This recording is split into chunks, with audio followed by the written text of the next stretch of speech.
Até agora a gente falou a respeito da forma, da sua jornada e do partido. Mas agora, quando a gente fala de fazer história, eu quero desdobrar com você quais são as pautas propositivas que vocês têm. E a começar, na esteira dos fatos da operação no Rio de Janeiro, eu queria abordar um dos slogans que agora vem à tona com o MBL, que é prendeu, matou.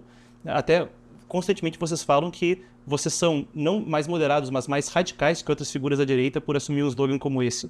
Então, por que um slogan tão forte, com um tom como esse, como prendeu, matou? E quando você fala de mudar a história, você acha que isso é um método, é uma forma disso? Eu acho que a guerra contra o crime organizado ela pode ser um fato gerador de uma nação. Ela pode ser um mito fundador de uma nação. Eu acho que a gente já teve muitas tentativas de mito fundador. Este aqui é um dos mais óbvios, né? O crime organizado gera o assaltante que vai roubar o celular ou a casa de uma pessoa de um bairro de classe média em São Paulo ou em Santa Catarina, assim como está oprimindo o morador de uma favela num bairro pobre. Ele está atuando do Cuiabá até Fortaleza, com cidade fantasma. Então, o crime organizado é um problema nacional sentido por todas as classes sociais, por todos os tipos brasileiros. Destruir o crime organizado é uma vitória que todos os brasileiros vão poder comemorar. É uma vitória que todos podem comungar dela. Por mais que pesquisas recentes após a Operação Rio de Janeiro demonstrem que uma parte, vamos dizer, da elite ainda tem dúvidas. Mas essa é justamente a elite que a gente tem que combater. Então seria uma nova Guararapes fundadora, assim. É extirpar um invasor. O Comando Vermelho é um invasor territorial, o PCC é um invasor institucional, o TCP é um invasor territorial, o Novo Cangaço, ele é um novo cangaço, eles realmente são loucos, ficam roubando bancos e carros por aí.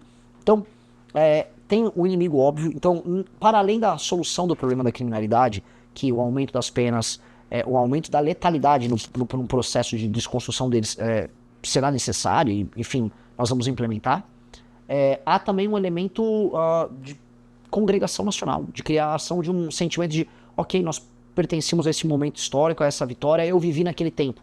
E o Brasil não tem isso. A gente comemora as fases do Brasil em períodos de Copa do Mundo, sabe? Tipo, não, a década de 70, tinha a seleção de 70. A gente não... Cara, qual uma grande conquista nossa civilizacional? Tentam falar pra gente que é a Constituição de 88, né? O que não é. Então, naturalmente, essa ambição de enfrentamento ao crime, ela é maior do que a mera questão da resolução da questão da segurança pública. E aí entra para outras, né? Quais são os outros problemas que qualquer pessoa pensa? Você anda numa cidade brasileira, o Brasil é muito feio. As cidades brasileiras são horríveis. Morar no Brasil é uma experiência horrorosa. E a gente não fica falando disso, fica falando, nossa natureza é exuberante, nossas matas. Conversa mole, a gente não mora numa mata, a gente mora numa cidade, a nossa cidade é feia, é toda favelizada e ninguém gosta de favela.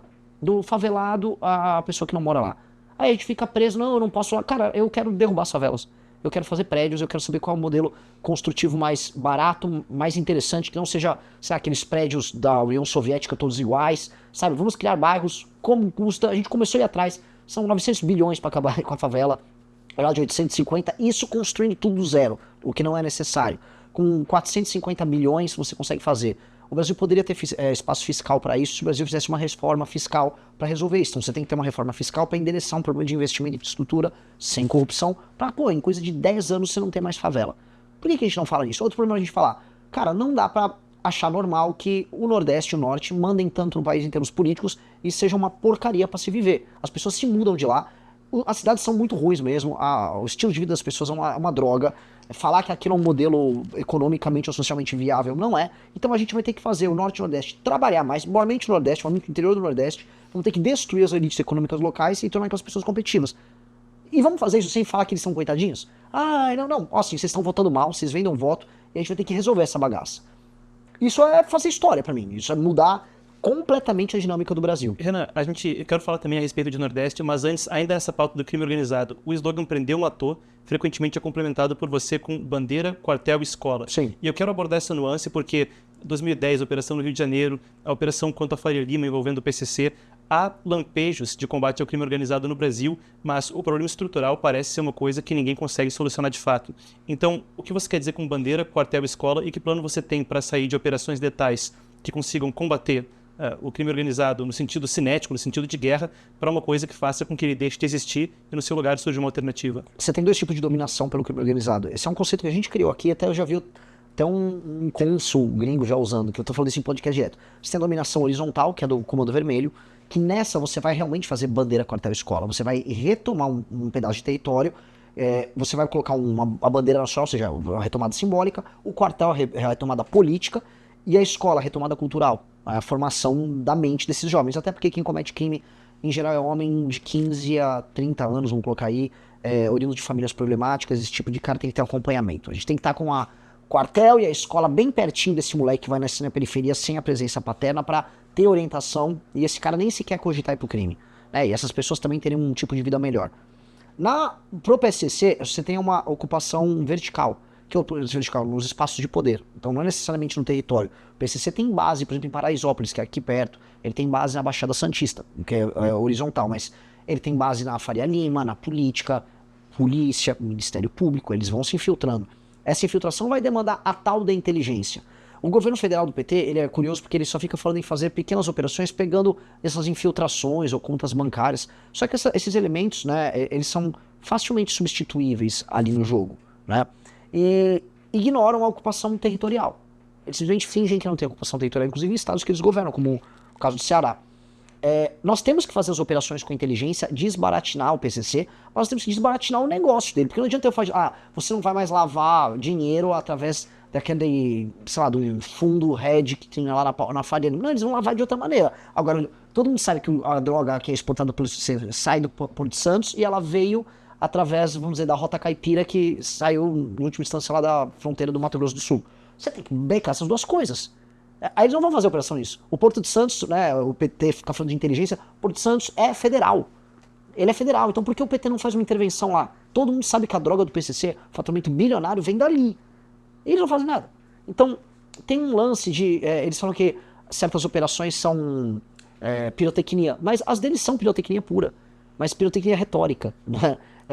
Você vai precisar de algum grau de pirotecnia, vamos dizer, em termos de pólvora, mas você vai precisar também de inteligência aplicada e resolutiva. E não só falar, eu fiz uma operação sem mortes, tá, mas eu prendi 3 casos. Isso, o PCC vai dar um nó para resolver isso em pouco tempo. A gente quer seguir com a pauta, mas ainda mais uma última questão sobre isso do crime organizado.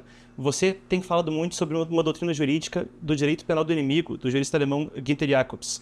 E é uma ideia que, por vezes, é controversa no direito, porque pode ser até assimilada a regimes autoritários do passado. A ideia é que você tem 2 classes diferentes de cidadão, uma tem certos direitos, outra não tem. Então, como você pode garantir que isso não pode resultar em perseguição política ou não pode resultar em uma violação de devido processo legal e de direitos, mas para além do crime organizado, um colateral que possa ter um impacto real de prejudicar cidadãos que não estão envolvidos nessa guerra que você propõe? A questão que a resposta que eu vou dar é uma resposta meio perigosa. No direito, como o direito é papel, você não garante nada. Na verdade, assim, você já tem um regime de exceção acontecendo no Brasil em muitos termos, em muitas áreas. Ele já está implementado. Você pode ser morto pelo Tribunal do Crime, pelo PCC. Você pode ser assaltado e tomar um tiro na cabeça com alguém ligado ao Comando Vermelho. Você pode ser vítima de um assédio judicial, um assédio processual, oriundo de decisões do STF bizarras. Por exemplo, sei lá, você chama alguém de gordo, pode ser que isso seja, vamos dizer, equiparado à injúria racial e você ser preso de maneira inafiançável. Você tem um vácuo jurídico mesmo hoje. O que a gente está propondo vamos arrumar a casa? Existe alguém que é problemático e que todo mundo vai reconhecer que é problemático. Este alguém que a gente pode qualificar o inimigo é um agente político que, de maneira sistemática, há décadas, não reconhece a autoridade do Estado brasileiro, que é o crime organizado. Vamos qualificar ele. Este aqui é um ente que pratica o terror, que não reconhece a autoridade do Estado brasileiro, portanto ele é um inimigo. Por exemplo, ele não é nem só um agente anômalo, sabe? Ele não é... Tem aquelas plantas que tem uma árvore e tem uma rama, uma planta que fica girando ao redor dela. Ela não faz exatamente mal para a árvore, ela só tá, vamos dizer, ela também não está cooperando, ela só está ao redor. Tudo bem, não é isso. É detrimental. A relação que o PCC e o Comando Vermelho tem com o Brasil é detrimental. Se é detrimental, ele é o inimigo. E se é o inimigo, as regras para eles não devem ser iguais às regras para nós. Uma pessoa que, vou dar um caso extremo, uma pessoa que foi acusada de assassinar outra pessoa e não pertence a uma facção, só um crime passional, aquela mulher que matou o marido ou o marido que matou a mulher, ele tem direito ao devido processo legal. Agora, um membro de uma facção que faz parte de uma organização que recorrentemente, diariamente, mata brasileiros, não. Ele fez uma escolha. A escolha dele é: eu sou um inimigo do Estado. Só para comentar, o Oruan, que é um porta-voz do Comando Vermelho, ele se diz inimigo do Estado. É tão óbvio o direito penal do inimigo que o nome dele, ele se atribui a alcunha de inimigo do Estado. Eu sou inimigo do Estado. Lógico, É um entendimento óbvio. Eles se veem assim, a gente vê eles assim, só o Estado que não vê. Então o Estado tem que ver o óbvio. É uma realidade fática. A eles será aplicado esse direito. A eles, o direito será rápido e vai punir muito. Mas injustiças poderão ser cometidas? Poderão. Poderão. Agora, elas já são cometidas. O fato é, as injustiças já são cometidas, o direito nunca será perfeito. A gente tem que sempre buscar a melhor execução do direito. Dito isso, já é injusto e já é muito injusto por um lado e muito bacana com o outro. Tá na hora da gente inverter um pouco esse jogo.